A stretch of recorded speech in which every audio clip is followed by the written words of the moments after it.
ಸ್ನೇಹಿತರೆ welcome back. ನೀವು ನೋಡ್ತಿದ್ದೀರಾ Jai motivation speaker YouTube channel. So ಇವತ್ತಿನ ಟಾಪಿಕ್ ತುಂಬ ಇಂಟ್ರೆಸ್ಟಿಂಗ್ ಆಗಿರುವಂಥದ್ದು. ನಿಮ್ಮ ಸಂಗಾತಿಗಳು ನಿಮಗೆ ಬೆಲೆ ಕೊಡದೇ ಇದ್ದಾಗ, ನಿಮಗೆ ರೆಸ್ಪೆಕ್ಟ್ ಮಾಡದೇ ಇದ್ದಾಗ ಏನು ಮಾಡಬೇಕು?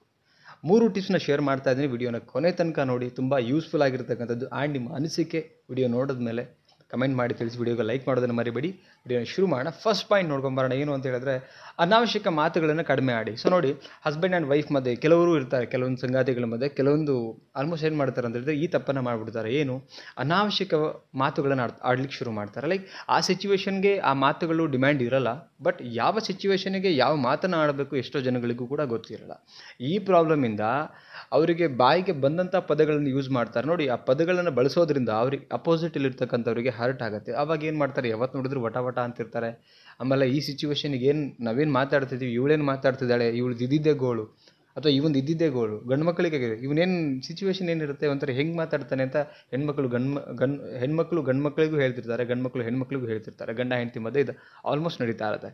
ಸೊ ಅನಾವಶ್ಯಕ ಮಾತು ಅಂತ ಹೇಳಿದ್ರೆ, ಸಿಚುವೇಶನ್ ಏನಿರುತ್ತೆ ಅಲ್ಲಿ ಏನು ಮಾತಾಡಬೇಕು, ಎಷ್ಟು ಮಾತಾಡಬೇಕು, ಈ ನಮಗೆ ಪರಿಜ್ಞಾನ ಇರಬೇಕಾಗತ್ತೆ. ಸೊ ಆವಾಗ ಮಾತ್ರ ನಮ್ಮ ಒಂದು ಮಾತಿಗೆ ವ್ಯಾಲ್ಯೂ ಸಿಗುವಂಥದ್ದು. ಸೊ ಅನಾವಶ್ಯಕ ಮಾತುಗಳನ್ನು ಆಡಬೇಡಿ. ಉದಾಹರಣೆಗೆ ನಿಮ್ಮ ಸಿಚುವೇಷನಲ್ಲಿ ಏನೋ ಒಂದು ಡಿಸ್ಕಷನ್ ಇರುತ್ತೆ. ಲೈಕ್ ಎಕ್ಸಾಂಪಲ್, ಈಗ ಯಾರೋ ತೀರ್ಕೊಂಡಿರ್ತಾರೆ ಅಂದ್ಕೊಳ್ಳಿ. ಸೊ ಅಲ್ಲಿ ಸಾಂತ್ವನ ಹೇಳುವಂಥ ಮಾತುಗಳು ಅವಶ್ಯಕತೆ ಇರುತ್ತೆ. ಸೊ ಅಲ್ಲಿ ಅದನ್ನು ಬಿಟ್ಟು ಬೇರೆ ಇನ್ನೇನೋ ಮಾತಾಡ್ತಿದ್ರೆ ಏನಂತಾರೆ ಹೇಳಿ ನೋಡೋಣ, ಇವನು ಇದ್ದಿದ್ದೇ ಗೋಳು, ಇವ್ರದ್ದು ಇದ್ದಿದ್ದೇ ಗೋಳು, ಏನು ಮಾತಾಡಬೇಕು, ಅದು ಕಾಮನ್ ಸೆನ್ಸ್ ಇಲ್ಲ, ಇದೆಲ್ಲ ಮಾತಾಡ್ತಾರೆ. ಸೊ ದಯವಿಟ್ಟು ಸಿಚುವೇಶನ್ ತಕ್ಕ ಹಾಗೆ ಮಾತಾಡಿ, ಎಷ್ಟು ಮಾತಾಡಬೇಕು ಅಷ್ಟು ಮಾತಾಡಿ. ಸೊ ಇದು ಮೊದಲನೇ ಪಾಯಿಂಟ್. ಎರಡನೇ ಪಾಯಿಂಟು, ನಿಮ್ಮ ವ್ಯಾಲ್ಯೂವನ್ನು ಇನ್ಕ್ರೀಸ್ ಮಾಡ್ತಾ ಹೋಗಿ.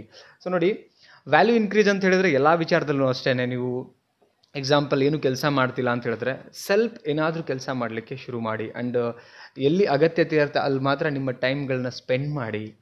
ರೈಟ್. ಈಗ ನೋಡಿ, ಉದಾಹರಣೆಗೆ ಒಂದು ಹೊಸ ಶರ್ಟಿಗೆ ಒಂದು ವ್ಯಾಲ್ಯೂ ಇರುತ್ತೆ. ಒಂದು ಹೊಸ ಶರ್ಟ್ ಇದೆ ಅಂತ ಹೇಳಿದ್ರೆ ಅದು ವ್ಯಾಲ್ಯೂ ಇರುತ್ತೆ, ಹಳೆ ಶರ್ಟಿಗೆ ವ್ಯಾಲ್ಯೂ ಇರಲ್ಲ.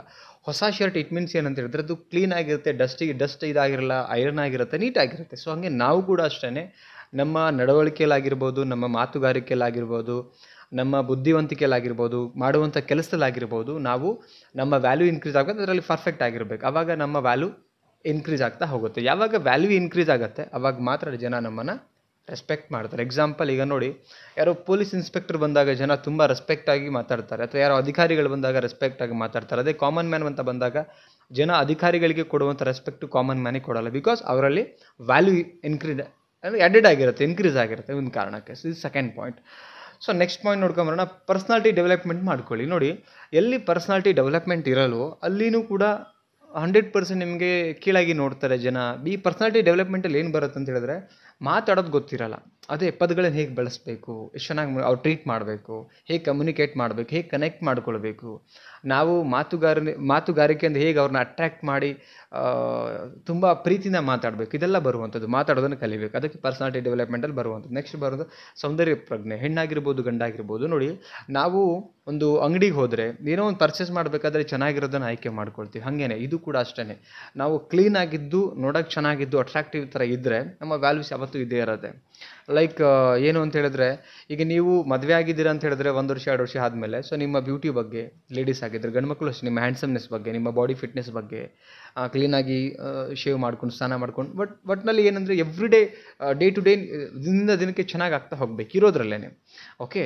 ಸೊ ಇದು ಅವರಿಗೆ ದಿನದಿಂದ ದಿನಕ್ಕೆ ಅಗೇನ್ ಅಟ್ರಾಕ್ಟಿವ್ ಥರ ಕಾಣೋ ಥರ ನಾವು ಇರೋದ್ರಲ್ಲೇ ಚೆನ್ನಾಗಿ ಆಗ್ತಾ ಹೋಗ್ಬೇಕು. ಕೆಲವರು ಏನಂತ ಹೇಳಿದ್ರೆ, ಆಫ್ಟರ್ ದ ಮ್ಯಾರೇಜ್ ಎಲ್ಲ ಮುಗಿದೋಯ್ತು ಅನ್ನೋ ಲೆಕ್ಕಕ್ಕಿರ್ತಾರೆ, ಹಾಗಿರಬಾರ್ದು. ಸೊ ನೆಕ್ಸ್ಟ್ ಪಾಯಿಂಟ್ ಬರೋಣ, ಪ್ರೀತಿಯ ಪರಿಚಯ ಇರಬೇಕು. ನೋಡಿ, ಯಾವತ್ತೂ ಪ್ರೀತಿ ವಿಚಾರದಲ್ಲಿ ಮದುವೆ ಆಗಿದೆ, ಇದ್ದಾನೆ ಬಿಡು ಆ ಥರದ್ದು ಇರಬಾರ್ದು. ರೆಸ್ಪೆಕ್ಟ್ಫುಲ್ಲು ಆ್ಯಂಡ್ ಆ ಪ್ರೀತಿಪೂರ್ವಕವಾಗಿರ್ತಕ್ಕಂಥ ವಿಚಾರಗಳನ್ನು ಮಾತಾಡ್ತಾ ಇಬ್ಬರಲ್ಲೂ ಥಾಟ್ ಇರಬೇಕು. ಇಬ್ಬರು ಅದೇ ಥರದ ಟ್ರೀಟ್ ಮಾಡ್ತಾ ಹೋದಾಗ ಡೆಫಿನೆಟ್ಲಿ ಅಲ್ಲಿ ಆ ಪ್ರೀತಿ ಅನ್ನೋದು ಎಕ್ಸ್ಚೇಂಜ್ ಆಗ್ತಾ ಅಗೇನ್ ಆ ಸಂಬಂಧ ಚೆನ್ನಾಗಿರುತ್ತೆ. ಸೊ ನಿಮ್ಮ ಸಂಗಾತಿಗಳು ನಿಮಗೆ ಬೆಲೆ ಕೊಡದೇ ಇದ್ದಾಗ ನಾನು ಹೇಳಿರ್ತಕ್ಕಂಥ ಟಿಪ್ಸ್ನ ಫಾಲೋ ಮಾಡಿ. ಬಟ್ ಒಂದೇ ದಿನಕ್ಕಾಗಲ್ಲ, it take little bit times. ಎಲ್ಲದಕ್ಕೂ ಒಂದು ಸಮಯ ಅನ್ನೋದು ಬೇಕಾಗುತ್ತೆ. ದಿನದಿಂದ ದಿನಕ್ಕೆ ಅದು ನಿಮ್ಮಲ್ಲಿ ಕಾನ್ಫಿಡೆನ್ಸ್ ಗ್ರೋತ್ ಮಾಡ್ತಾ ಹೋಗುತ್ತೆ. ಸ್ನೇಹಿತರೆ, ಈ ಒಂದು ವಿಡಿಯೋ ಬಗ್ಗೆ ನಿಮ್ಮ ಅನಿಸಿಕೆಯನ್ನು ಕಮೆಂಟ್ ಮಾಡಿ ತಿಳಿಸಿ. ಆ್ಯಂಡ್ ವಿಡಿಯೋಗೆ ಲೈಕ್ ಮಾಡಿ, ನಿಮ್ಮ ಫ್ರೆಂಡ್ಸ್ಗಳಿಗೆ ಶೇರ್ ಮಾಡಿ. ಅವ್ರಿಗೂ ಕೂಡ ಎಲ್ಲೋ ಒಂದು ಕಡೆ ಇನ್ಫಾರ್ಮೇಷನ್ ಸಿಗುತ್ತೆ. ಎಲ್ಲರ ಮಧ್ಯೆನೂ ಕೂಡ ಈ ಒಂದು ಸಣ್ಣ ಪುಟ್ಟ ಪ್ರಾಬ್ಲಮ್ ಆಗ್ತಾ ಇರುತ್ತೆ ಅಂತ ಹೇಳ್ತಾ ಮತ್ತೊಂದು ಟಾಪಿಕಲ್ಲಿ ಸಿಗ್ತೀನಿ. Thank you so much. ನಮಸ್ತೆ.